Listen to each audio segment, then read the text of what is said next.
श्री जगदीश प्रसाद गुप्ता छत्तीसगढ़ शासन में chief engineer के पद से रिटायर होने के बाद श्री द्वारिका महाराज स्मृति न्यास के तत्वाधान में श्री द्वारकाधीश एवं बागेश्वर महादेव मंदिर का वर्ष 2005 में अपने पुत्रों इंजीनियर कुंजन गुप्ता एवं इंजीनियर भुवन गुप्ता के सहयोग से अवंती विहार रायपुर छत्तीसगढ़ में निर्माण करवाया। श्रीमद् भागवत कथा, राम कथा, गीता तत्व, वेदांत आदि के तात्पर्य को व्यासपीठ से कहने के कारण संतों द्वारा इन्हें आचार्य श्री जगदीश भी कहा जाता है। अपना संपूर्ण जीवन परमात्मा की सेवा में दिया उन्होंने परमात्मा भगवान श्री द्वारिकाधीश के दिव्य गुणों और कर्मों को लेकर अभी तक 15 ग्रंथ लिखे हैं, जिन ग्रंथों को भारतवर्ष के जगत गुरु और महापुरुष संतों के द्वारा आशीर्वाद प्राप्त हुआ है। अभी कठोपनिषद सरलतम बोध नामक ग्रंथ जो 7 विचारों में लिखा गया है।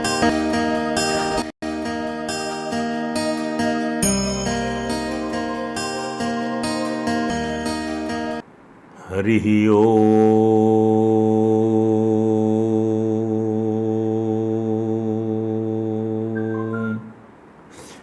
सच्चिदानन्दरूपाय विश्वोत्पत्त्यादिहेतवे तापत्रय विनाशाय श्रीकृष्णाय वयं नुमः। समं प्रशान्तं सुमुखं दीर्घचारु चतुर्भुजं सुन्दरचारुग्रीवं सुकपोलं शुचिस्मितं समानकर्णविन्यस्तु स्फुरन् मकराकृतिकुण्डलम् हेमाम्बरं घनश्यामं श्रीवत्साङ्कुशेनिकेतनं शङ्खचक्रगदापद्म वनमालाविभूषितं नूपुरैर्विलसितपादं कौस्तुभप्रभयायुतम् द्युमत्किरीट कटक कटिसूत्रांगद्युतं सर्वांग मनोहरं हृदं कृपा प्रसादेक्षं सुकुमारम् अभिध्यायेत सर्वांगेषु मनो ददातु। जयति तेऽधिकं जन्मना व्रजः श्रयत इंदिरा सस्वदहि दायितदेशतां दीक्षुतावका त्वयिधृता सबं त्वां विचीवते। रूपं यद् तद् प्राहुर्व्यक्तमाद्यं ब्रह्मज्योति निर्गुणं निर्विकारं सत्तामात्रं निर्विशेषं निरीहं सत्वं साक्षात् विष्णु आध्यात्मदीपं नष्टे लोके द्विपरार्धावसाने महाभूतेषु आदिभूतं गतेषु व्यक्ति अव्यक्तं कालवेगेन याते भवानी कः शिष्यते शेषसंज्ञः भवानी कह शिष्यते शेष संज्ञा। गाइए। शेष नारायण नारायण नारायण बद्री नारायण नारायण नारायण जगन्नारायण नारायण नारायण राम नारायण नारायण नारायण द्वारका नारायण नारायण नारायण लक्ष्मी नारायण नारायण नारायण ओ राधा नारायण ओ कृष्ण नारायण ओ राम नारायण ओ सीता नारायण ओ शंकर नारायण ओ उमा नारायण नारायण नारायण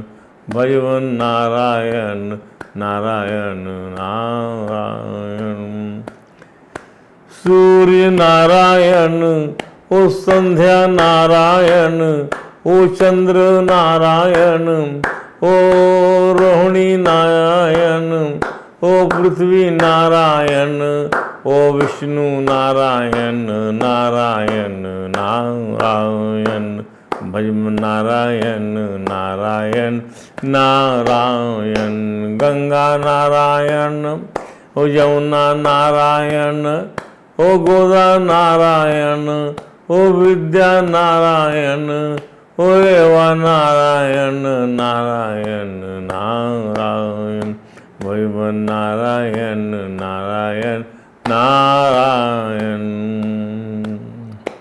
ओ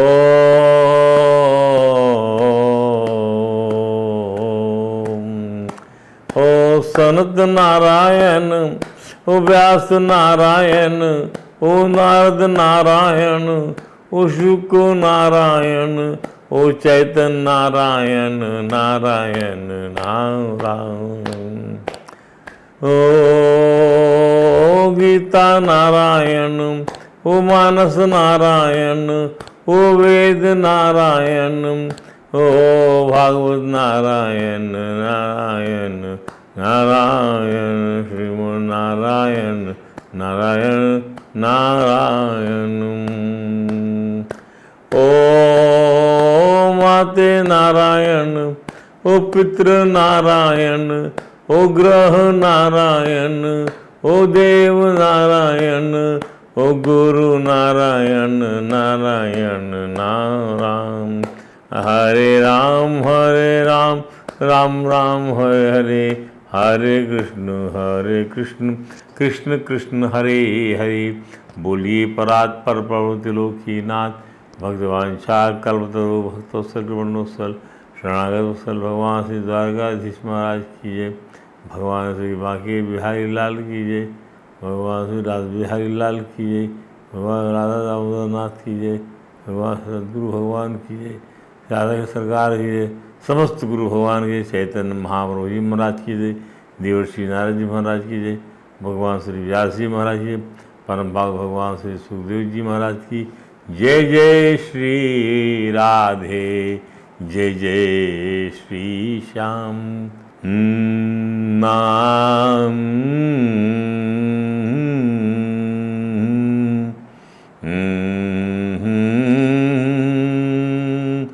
ना तत्र सूर्यो भाति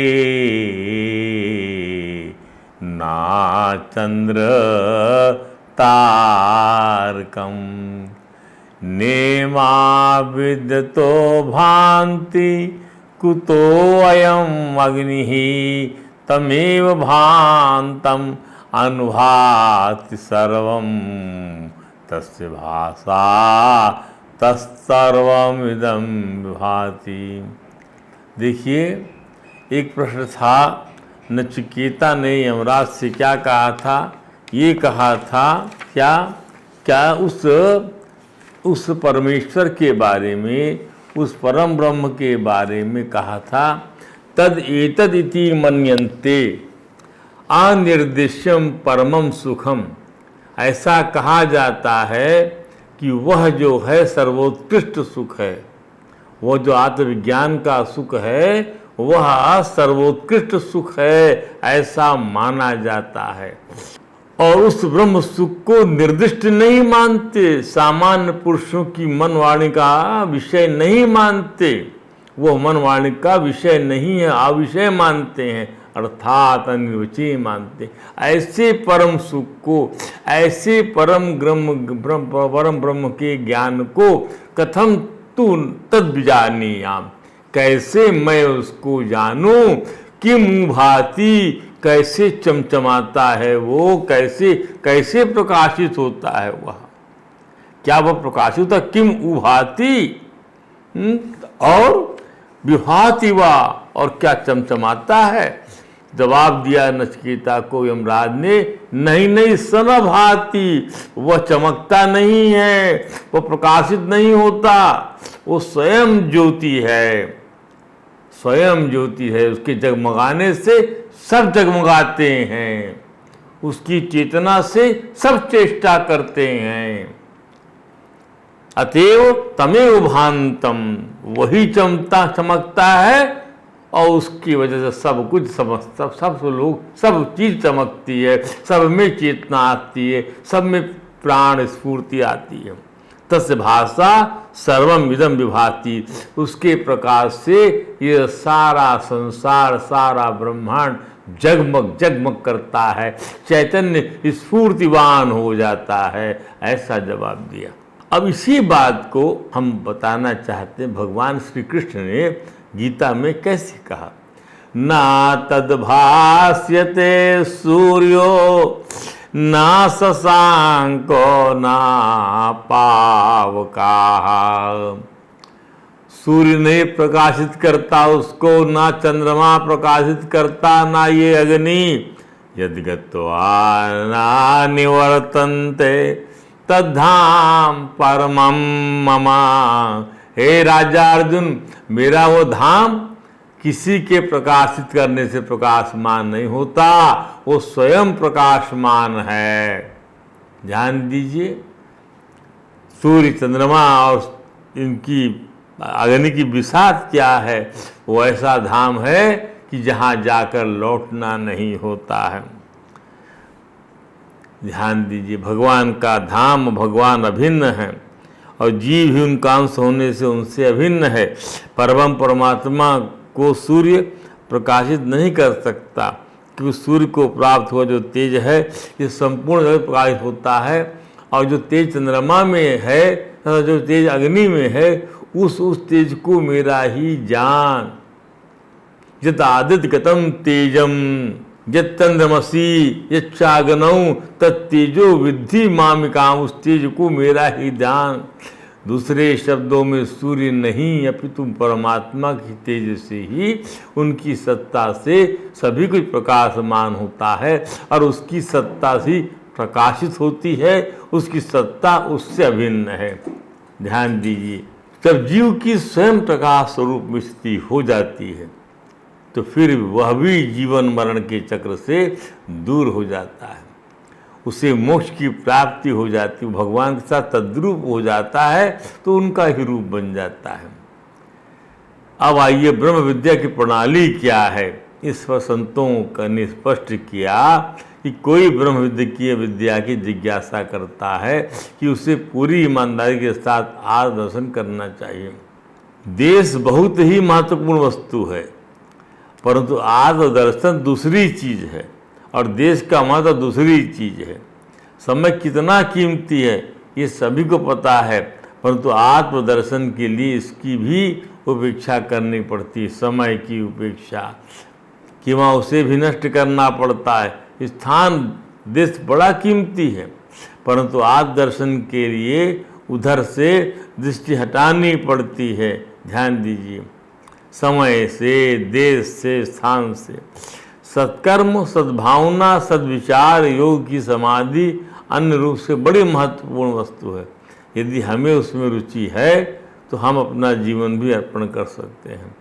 लेकिन ब्रह्मात्मैक्य बोध जो है, ब्रह्म से आत्मा का एका है ऐसा बोध हो जाने पर जो है वह वस्तु क्या है, सत्कर्म, सद्भावना, सद्विचार, योग की समाधि आने से भी बढ़कर है।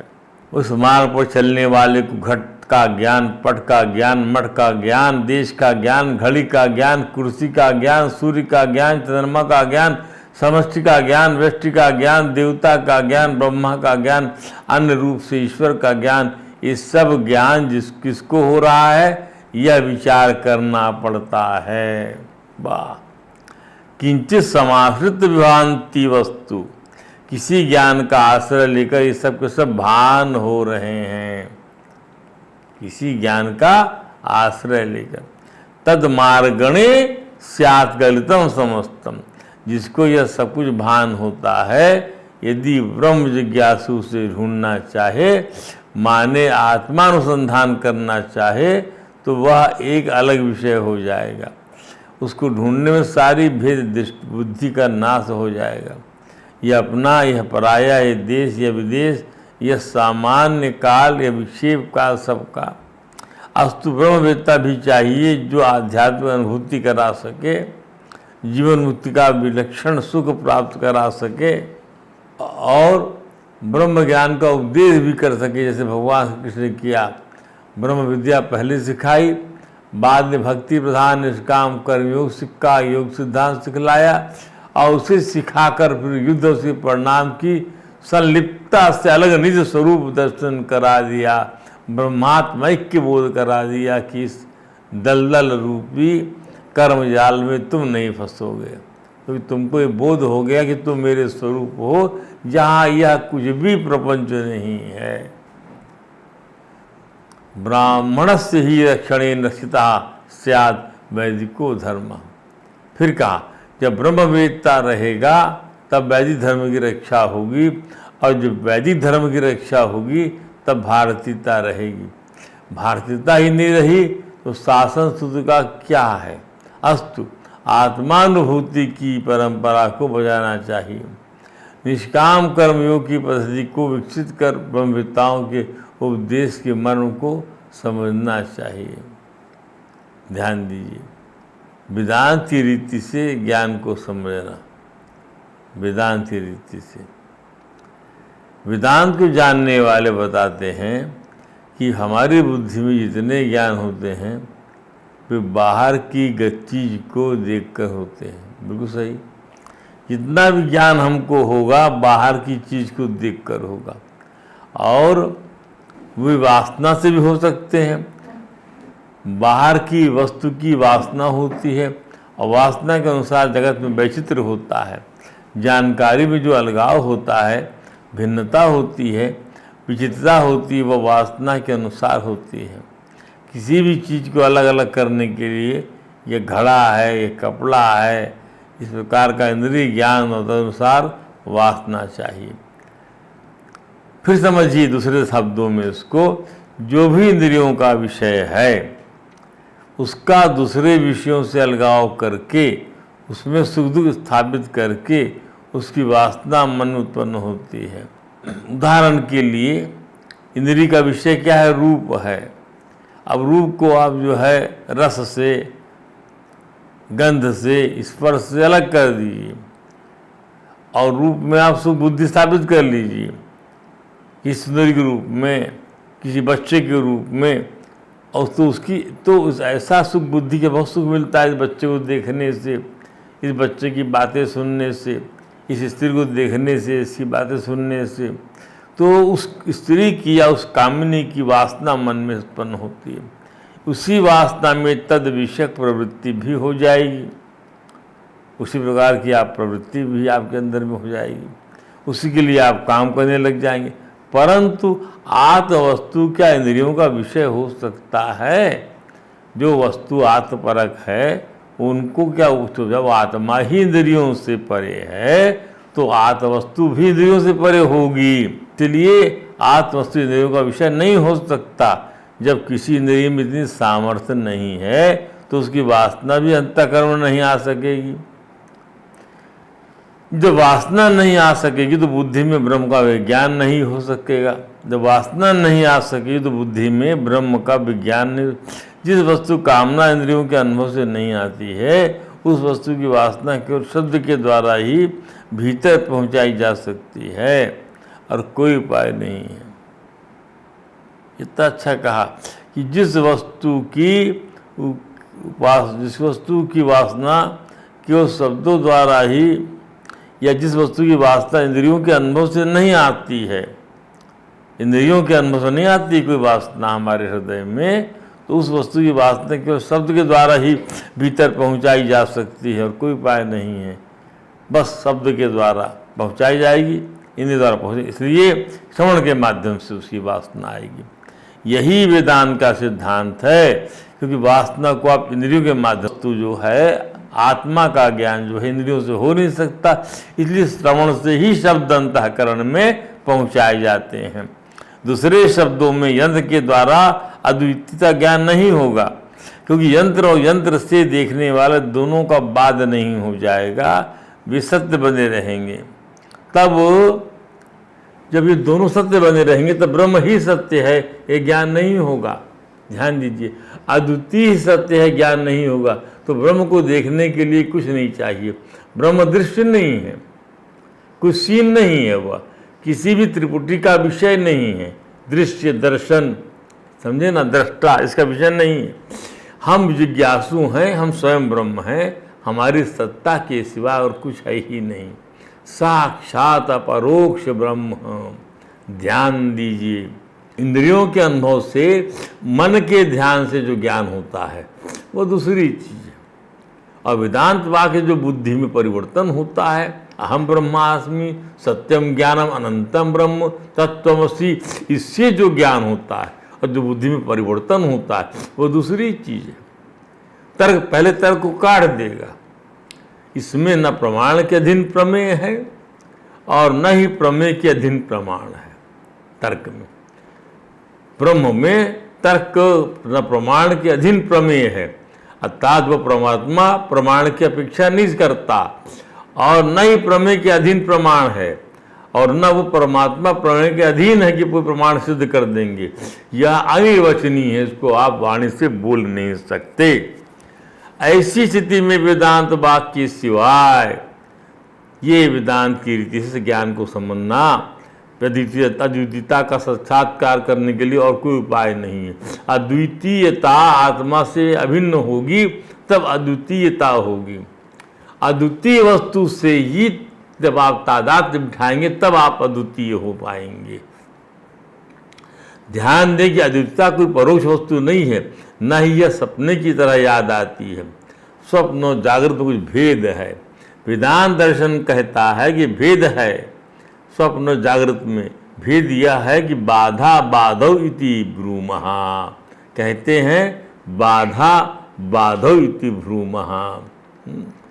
जागृत अवस्था में स्वप्न यदि आता है परंतु वह बाधित नहीं है, मिथ्यात्व निश्चय है। जागने पर स्वप्न आता है तो वह बाधित नहीं, कोई इसको बाधा जग रहे हैं आप, तो वह मिथ्यात्व निश्चय है। असली जागृत क्या है कि अपना ब्रह्म होना जो है सो असली जागृत है, क्योंकि वह अबाध्य है, उसे बाध्य करने की आवश्यकता नहीं है। श्रद्धा की आवश्यकता, श्रद्धा की ही भी आवश्यकता है। यह ठीक है कि अनुभूति होने पर श्रद्धा की आवश्यकता नहीं होती, अनुभूति होने पर विश्वास की आवश्यकता नहीं होती, अधिष्ठान का ज्ञान होने पर विश्वास की आवश्यकता नहीं होती। ध्यान दें कि अधिष्ठान का ज्ञान होने पर, स्वरूप का ज्ञान होने पर न श्रद्धा की जरूरत होती है न विश्वास की जरूरत होती है। यह तो साक्षात अपना आपा है, परंतु उसके पहले श्रद्धा की जरूरत है।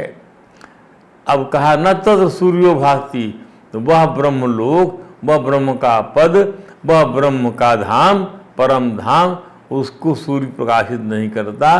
दुनिया की सब चीज सूर्य के प्रकाश में दिखती है, लेकिन वहाँ सूर्य का प्रकाश ही नहीं है। अपना आपा आत्मा अपने स्वरूप में बैठा है, वहाँ ना सूरत है ना मूरत है, वहाँ स्वयं प्रकाश वस्तु है, न रूप है, न आँख है, न सूर्य है। सूर्य के निरोध निषेध से तीनों का निषेध हो जाता है। सूर्य नहीं है तो जब आँख नहीं है तो आँख की जरूरत नहीं, रूप की जरूरत नहीं है, ध्यान दीजिए, और वस्तु प्रकाश वस्तु की जरूरत नहीं है। आँख सूर्य की रोशनी में रूप को देखती है, तो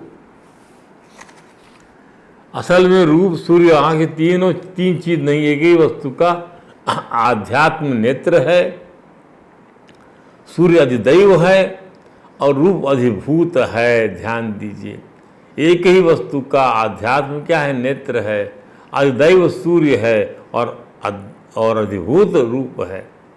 ध्यान दीजिए, जैसे नासिका जो है आध्यात्म है और अधिदैव कौन है नासिका का? उसका जो देवता है, घ्राण का देवता वो है, और अधिभूत क्या है? गंध अधिभूत है।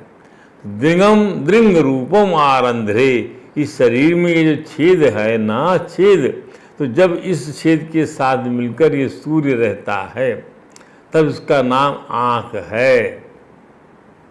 और जब अब आसमान में हमसे छिटक के अलग रहता है तब उसका नाम सूर्य है। और जब वह रूप में दिखाई देता है उसका नाम अधिभूत है। तो सूर्य, रूप और आँख, ये तीनों तीन चीज नहीं है, तीनों तूल हैं।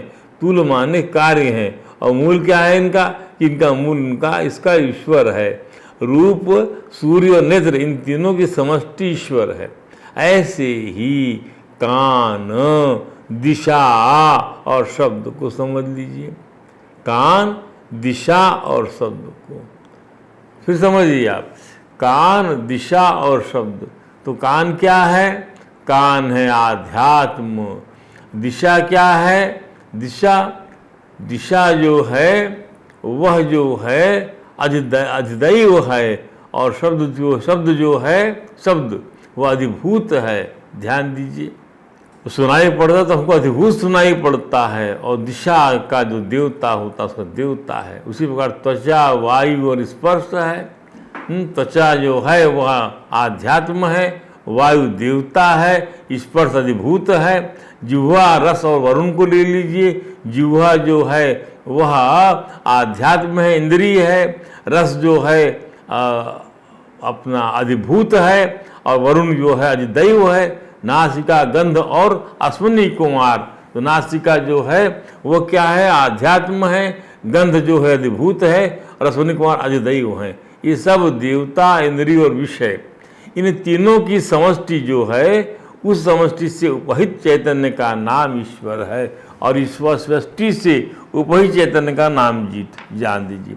समष्टि से उपहित चैतन्य जो है, समष्टि जन्य चैतन्य जो है, समष्टि जो व्यापक है चैतन्य, वह जो है वह क्या? ईश्वर है। और जो चैतन्य जो है व्यष्टि रूप से उपहित है, एक शरीर में मालूम पड़ता है, एक भूत में मालूम पड़ता है, एक प्राणी में मालूम पड़ता है, एक ठिकाने में मालूम पड़ता है, वह जो है व्यष्टि चैतन्य है, वह जीव है। अलग से सूर्य जीव है, अलग से रूप में जीव हो सकता है। ध्यान दीजिए, अलग से सूर्य जीव है, अलग से रूप में जीव हो सकता है, अलग से शरीरधारी भी जीव हो सकता है, लेकिन तीनों जिसमें एक हो जाते हैं उसका नाम ईश्वर है। तीनों, सूर्य, देखने वाली आंख, और वह जो है रूप, तीनों जिसमें एक हो जाएं वह ईश्वर है। और अलग अलग व्यष्टि रूप में है तो समझ लीजिए जीवता है वह। स्वामी अखंडानंद जी परम विद्वान वेदांत के, उन्होंने कहा कि जिसमें यह एक और अनेक का भेद बिना हुए ही भासता है, एक और अनेक का भेद, जिसमें आदि और समष्टि माने देश का छोटापन और बड़ापन, जिसमें प्रलय काल और दृष्टि काल, और ये ब्राह्मण अनंत कोटि ब्रह्मांड भास रहे हैं, और यह देश काल वस्तु का परिच्छेद जिसमें कल्पित है, उस अधिष्ठान का नाम ब्रह्म है। परंतु जो सर्व का अधिष्ठान है वही देह का भी अधिष्ठान है, वही धरती का भी अधिष्ठान है। दूसरे शब्दों में अध्यात्म, अधिदैव और अधिभूत की समष्टि ही तो विराट का स्वरूप है। अध्यात्म, अधिभूत और अधिदैव की समष्टि विराट का स्वरूप है, हिरण्यगर्भ का स्वरूप है। ध्यान दीजिए, समस्त जीवों की जो आत्मा है उसका स्वरूप यही है। ये तीनों की समष्टि जिसमें है वही नारायण है। किन तीनों की?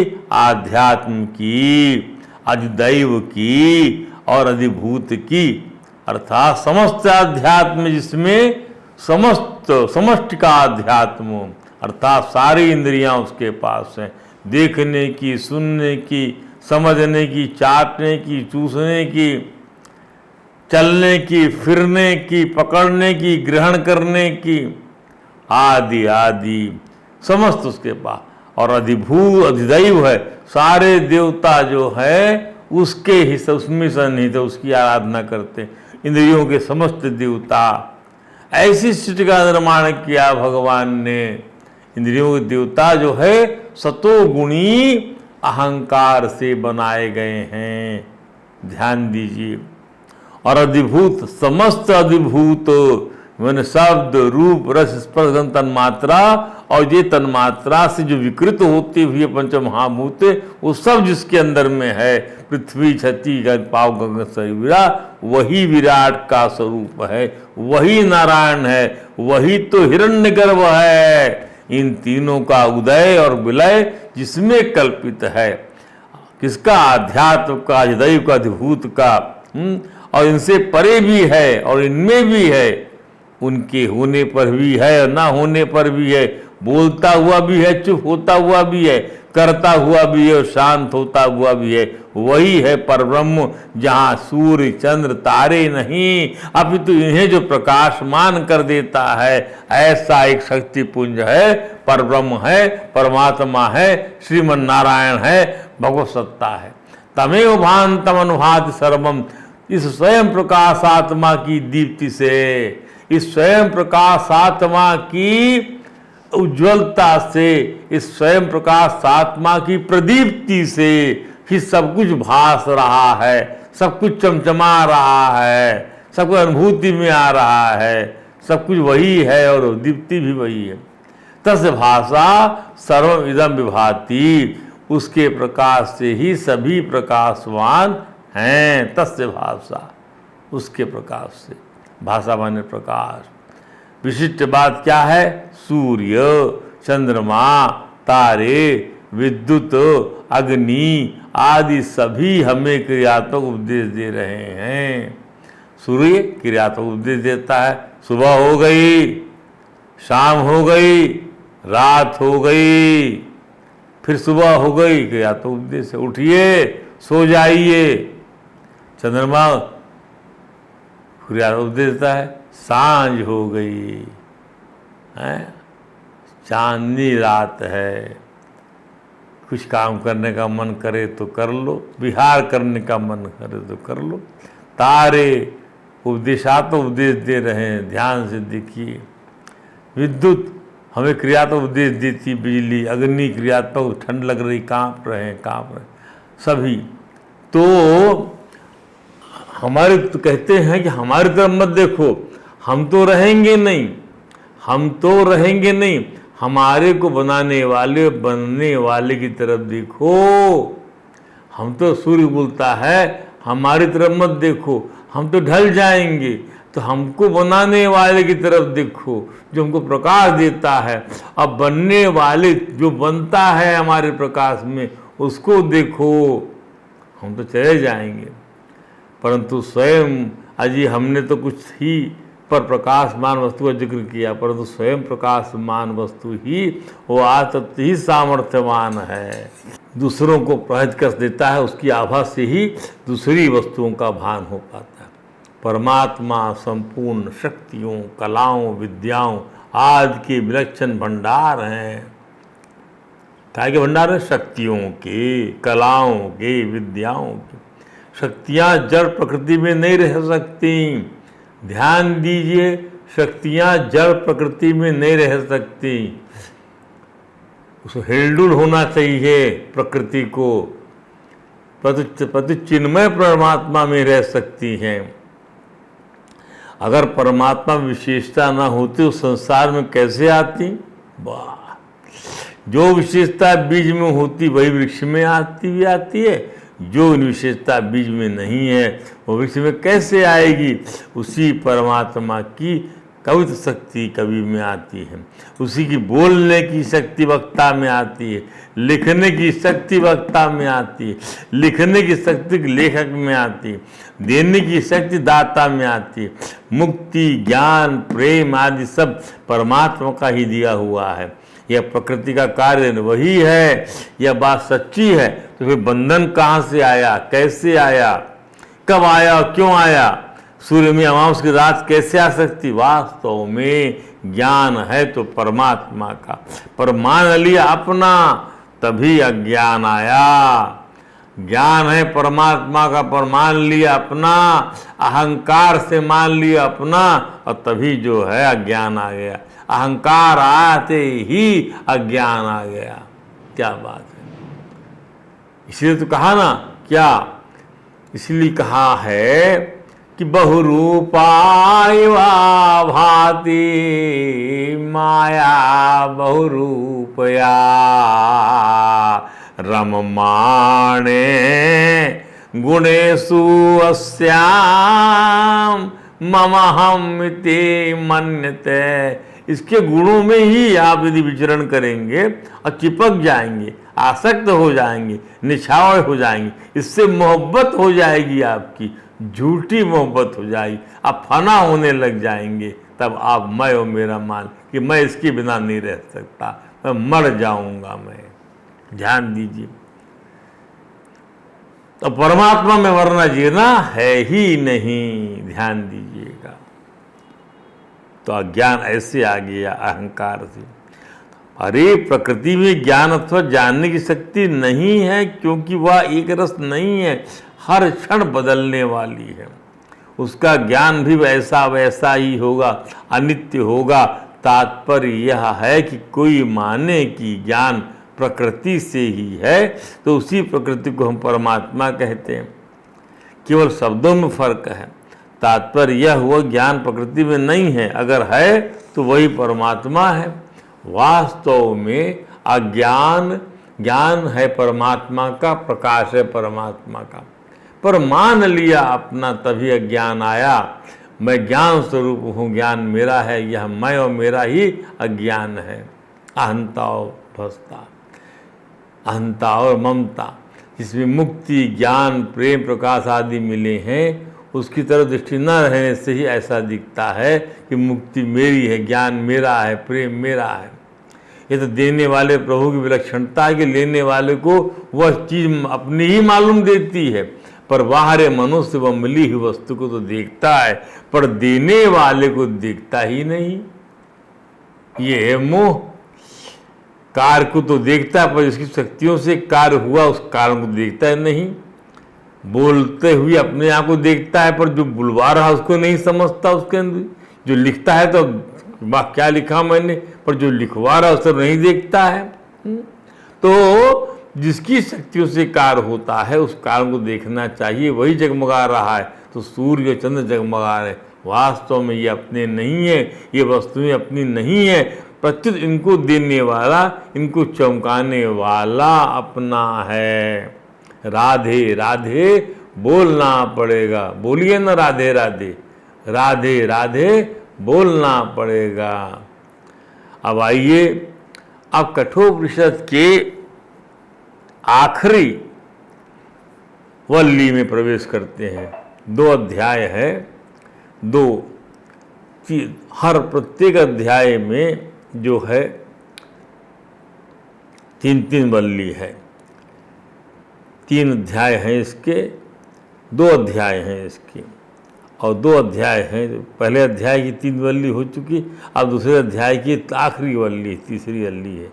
हम 2 वल्ली तक बात कर चुके।